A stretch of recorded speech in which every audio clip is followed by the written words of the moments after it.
Hello friends, आज हम जो सीखेंगे वो है एसिम्प्टोटिक नोटेशन। तो चलिए शुरू करते हैं।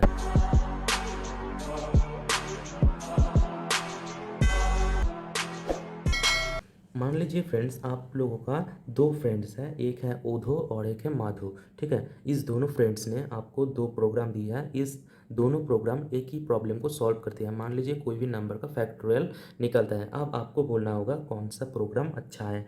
देखिए, आप किसके ऊपर विचार करेंगे। पहला तो कौन सा प्रोग्राम टाइम ज़्यादा ले रहा है। दूसरा दूसरा है कि कौन सा प्रोग्राम मेमोरी में बहुत जगह ले रहा है। ऑब्वियसली जो बहुत टाइम ले रहा है और बहुत जगह ले रहा है वो दूसरे प्रोग्राम से अच्छा नहीं है। अब हमारे मॉडर्न कंप्यूटर मशीनों में क्या होता है कि स्पेस उतना फैक्टर नहीं करता, क्योंकि हमारे मशीन में बहुत सारे स्पेस होते हैं। लेकिन पहले के ज़माने में कंप्यूटर में मेमोरी बहुत कम रहता था, इसलिए तब स्पेस हमारा प्रोग्राम में बहुत ज़्यादा इम्पोर्टेंट था। लेकिन अब स्पेस उतना सा इम्पोर्टेंट नहीं है। लेकिन अब आता है हमारा टाइम।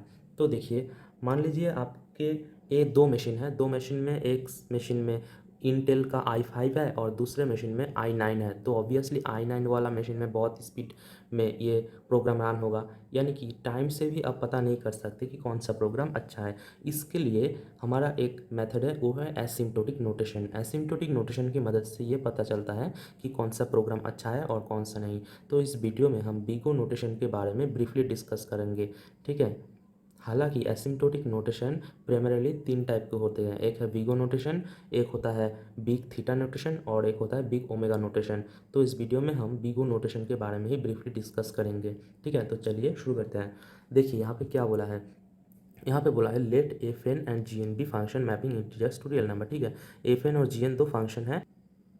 ये जो फंक्शन एफ एन है इसको हम तभी बिग ऑफ जी एन से रिप्रेजेंट कर सकते हैं। यानी कि F N equal to big of G N लिख सकते हैं जब if and only if F N less than equal to C into G N. यहाँ पे सी कॉन्स्टेंट है और जी एन एक फंक्शन है। ठीक है, for some N greater than equal to N not and C where N not and C are constant. Okay, तो हमें क्या करना होगा, हमें यहाँ पे जो एन है इस एन का वैल्यू हमें निकालना होगा। देखिए इस ग्राफ को देखिए, ये हमारा बिगो नोटेशन का ग्राफ है। यहाँ पे देखिए ये जो रेड वाला है ये है सी इंटू जी एन और ये ब्लू वाला है एफ एन। तो देखिए हमें क्या करना होगा, हमें एन का यहाँ पे एन जो है ना, एन है नंबर ऑफ इनपुट्स। ओके, तो देखिए हमें इस एन का एक वैल्यू निकालना होगा जिस वैल्यू के लिए, ध्यान से सुनिएगा, इस एन की जिस वैल्यू के लिए सी इंटू जी एन सर्वदा एफ एन से ऊंचाई पे रहेगा या सी into G N F N से बड़ा होगा। तो हमें क्या निकालना होगा, हमें एन का वैल्यू निकालना होगा जिस वैल्यू का समान या उस वैल्यू से ज़्यादा होने से एफ एन सर्वदा सी इंटू जी एन से छोटा होगा। इसको अब हम एक एग्जाम्पल की मदद से समझेंगे। ठीक है, तो देखिए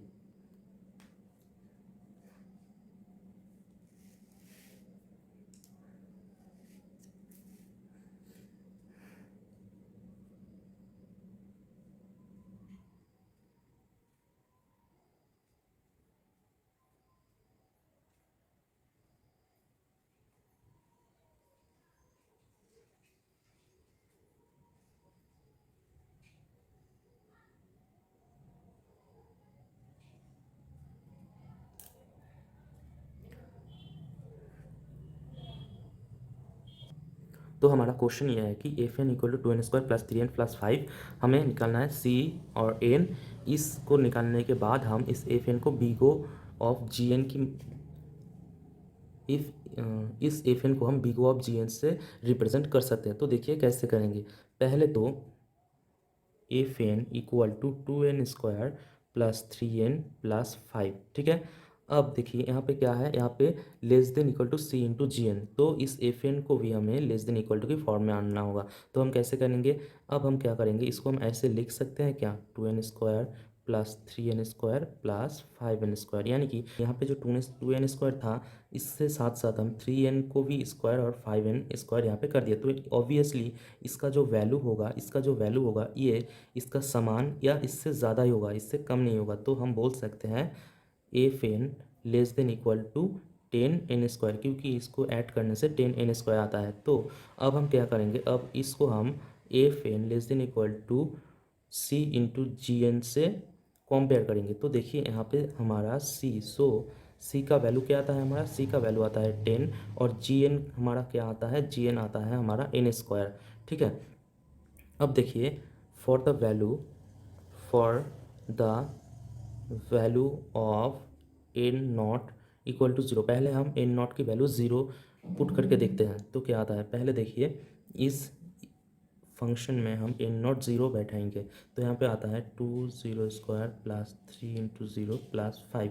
तो यहाँ पे क्या आता है, यहाँ पे हमारा इक्वल आता है 5, यानी कि एफ एन का वैल्यू, ये तो हमारा एफ एन था, एफ एन का वैल्यू एन नॉट का वैल्यू ज़ीरो बैठाने से इस एफ एन का वैल्यू क्या आया 5।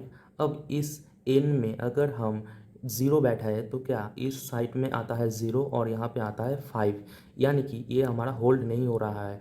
तो इसको हम क्या लिखेंगे, डज नॉट होल्ड। ठीक इसी तरह अब हम एन नॉट का वैल्यू 1 लेंगे। एक बात यहाँ पे एन नॉट का वैल्यू सर्वदा छोटे से स्टार्ट होगा, छोटे से, यानी कि 0 1 2।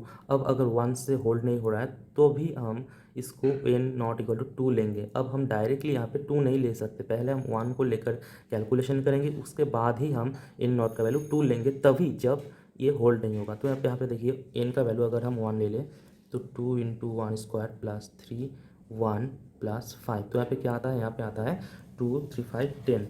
और यहाँ पे देखिए, यहाँ पे अगर हम n का वैल्यू 1 बैठा दें तो 10 × 1² यानी 10, तो यहाँ पे इक्वल हो रहा है। तो ये हमारा होल्ड, ये हमारा होल्ड्स हो रहा है। तो एन नॉट का वैल्यू क्या आया हमारा, एन नॉट का वैल्यू आया हमारा 1। तो यहाँ पे देखिए इस एन नॉट का वैल्यू 1 लेने से हमारा ये कंडीशन, ये हमारा जो C F N less than equal to C into G N था, ये सेटिस्फाई हो रहा है। तो हम बोल सकते हैं एन का वैल्यू 1 या 1 से भी ज़्यादा लेने से सर्वदा सी इंटू जी एन हमारा एफ एन से ऊंचाई पे ही रहेगा। तो इस ग्राफ को फिर से देखिए, ये एन नॉट हमारा 1 है, ठीक है, एन नॉट हमारा क्या आया 1 आया, तो हम बोल सकते हैं 1 या 1 से ज़्यादा एन के वैल्यू होने से सी इंटू जी एन सर्वदा हमारा एफ एन से बड़ा होगा। यहाँ पे देखिए, यहाँ पे सी एन पहले ऊंचाई पे रह सकता है या नीचाई पे रह सकता है, ये हमारा मैटर नहीं है। हमारा मैटर करता है तभी से इस एन नॉट के बाद में पार्ट से, यानी कि इस एन नॉट के बाद में से सी जी एन एफ एन से सर्वदा ऊपर रहेगा। तो यही हमारा बीगो नोटेशन है। तो यही मेन कॉन्सेप्ट है बीगो नोटेशन का। तो उम्मीद करता हूँ फ्रेंड्स ये बीगो नोटेशन आपको समझ में आ गई होगी। अगर समझ में आए और वीडियो हेल्पफुल लगे तो प्लीज़ वीडियो को एक लाइक कर दीजिएगा, और चैनल में नया है तो प्लीज़ चैनल को सब्सक्राइब करके नोटिफिकेशन बटन ऑल करके रखिएगा, ताकि जब भी आप नया वीडियो अपलोड करें उसके वीडियो सबसे पहले आप तक पहुँच जाए। तो मिलता हूँ और एक नया वीडियो में, तब तक के लिए बाय बाय, थैंक यू।